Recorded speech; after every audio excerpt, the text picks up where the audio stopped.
It's Platt, and today we head to the Sunshine State. That's next to Platt's Beer of the Week.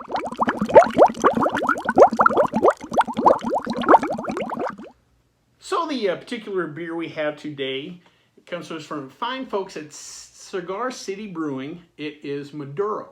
For those of you that might not have ever heard the term Maduro or what it references to, it references to the outer leaf, tobacco leaf of a cigar, often referred to as the wrapper. Maduro is a style of wrapper. Generally, they're dark brown, kind of like the can here. Maduro wrappers tend to give a fuller bodied, bigger flavor. For those of you that may or may not be interested in cigars, if you ever hear that term, that's what it's in reference to, is the wrapper. And again, if you smoke a cigar with that kind of wrapper, it tends to be bigger, bolder cigars. As far as the brewery itself, it is located on West Spruce Street in Tampa, Florida. Not Tampa Bay, that's the football team, it's Tampa, Florida. Founded by a gentleman named Joey Redner in 2007. The first beer came off the line in 2009. Now, a little bit of Joey's background. Joey is a Tampa native, but he had a unique story. He was a salesman for a local brewery, but also wrote a reoccurring article about beer in the Tampa Times. So obviously Joey was connected with the brewing business, obviously had a passion for it, and so we know where that eventually leads to, and that is opening your own brewery, which he started in 2007. Now, the first person he brought in was a gentleman named Wayne Wambles. In 2008, he'd been brewing up in Alabama and brought him in to be the brewmaster. And for a while, I think it was just them two. I think those were the only two employees of the brewing. They eventually, in early 2009, rolled off the first beer, and that was this one right here, the Maduro, 435-gallon batch. That's basically a 15-barrel batch, came off the line. They eventually kept growing the brewery, and today they produce over 170,000 barrels of beer per year. Interesting little fact about them. They produce, I'd read in the past that they'd done some contract brewing, so this is not all just theirs. But supposedly they've produced over 6,000 different brands or lines of beers between theirs and other people's over the years, and that's just a mind-boggling number. Like, it's crazy to even think there's 6,000 brands out there, but that one brewery produced that much. Just mind-boggling to think about.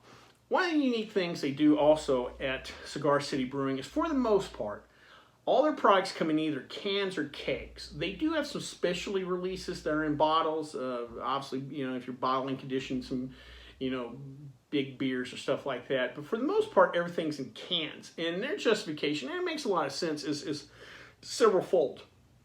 First, light can't penetrate to get the beer, so you're not worried about skunking. Beers like Corona and Heineken, you get that skunkiness from light exposure.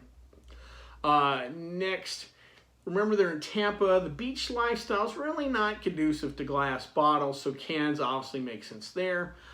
Cans are lighter weight, so things like shipping costs and the energy used to ship, it kind of cuts back on that.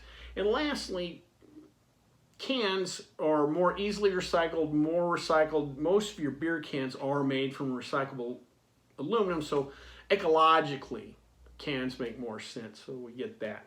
Real quick, let's talk about some of their other beers. First is Highlight IPA, comes in at 7.5% ABV, named after the Spanish game Highlight. For those of you who may or may not know, it's a game where the players have like the big scoops and they throw the ball off the wall and catch back and forth. They have to wear helmets. If you've ever seen the TV show Miami Vice, I think they should shoot scenes at the Highlight court. It's a very Florida thing, though. You don't see Highlight courts, in Georgia or Alabama or wherever. Just a big Florida thing down there.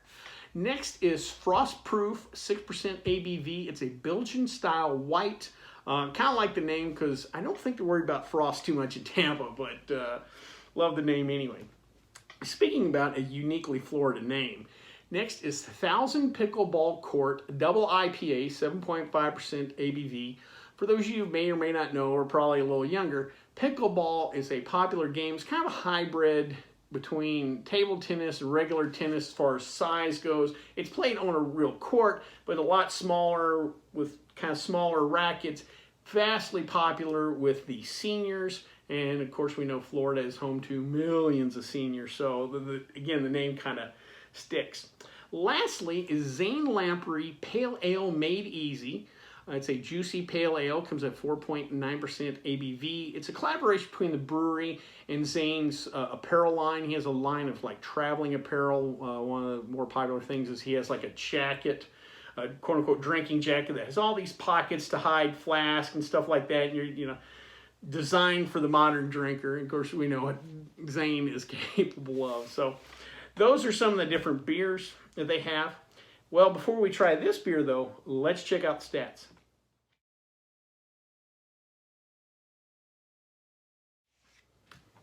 So today I thought, since I'd mentioned Zayn Lamprey earlier, I thought we'd talk about alcohol-based TV shows or reality shows, not like Cheers or something that's based in a bar. Of course, Sunny in Philadelphia, you can you can go on for hours about all the alcohol references there. First off, I want to start with the show Brew Dogs.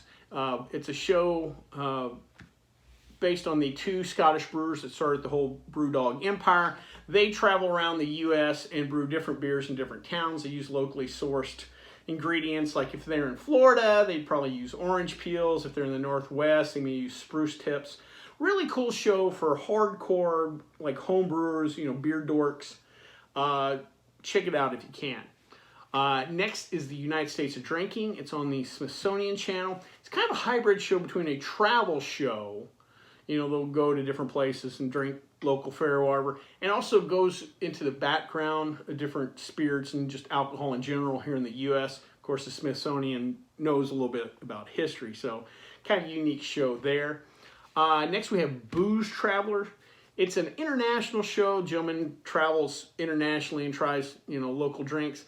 It's on the Travel Channel, so naturally more travel intensive. Think of it as a little tamer version of some of the Zayn Lamprey shows.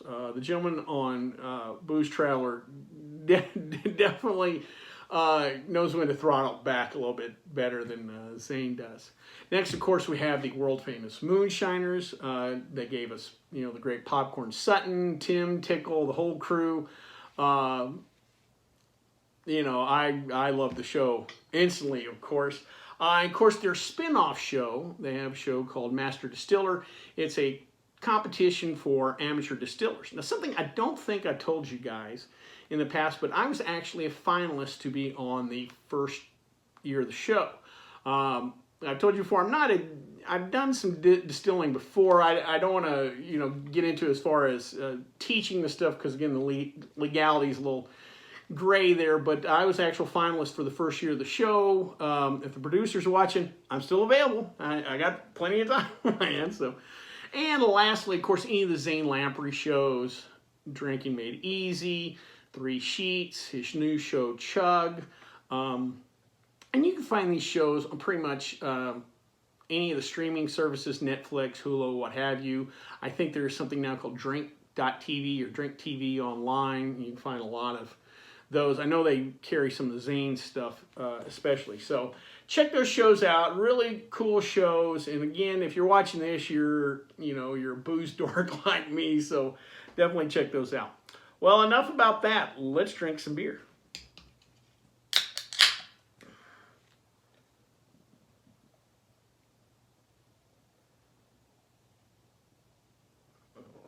Boy, that is dark. This is a brown ale. I'm going to say this is a little bit darker than your traditional brown ale. Probably in the camera it looks almost black like a Guinness. Yeah, even into the light I can barely see through it. Got about half finger of light khaki head. Let's give her a smell. A lot of those warm toffee, toasty malt notes on it. Not much hops. Let's give her a try. Ooh, that is nice. That is, for brown ales, that is darker. Again, a lot of brown ales, like I'll use Newcastle as an example, tend to be more like toffee, toasted bread, kind of the lighter toasted notes. This gets a little darker. This has a little bit of coffee espresso on the back. Yeah, this is a little more intense. Again, kind of like the Maduro wrapper and cigars. It's a darker brown, a little more intense flavor.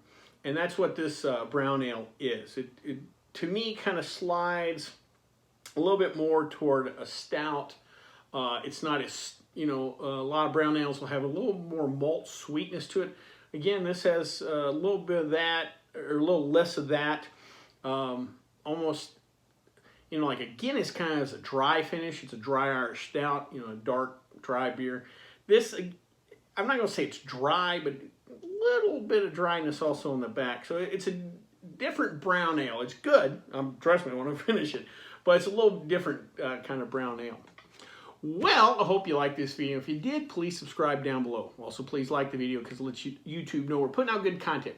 If you have any questions, comments, concerns, or beers that you'd like me to try, please leave them in the comment section, or you can always contact me on the Twitter page. Till next time, bottoms up.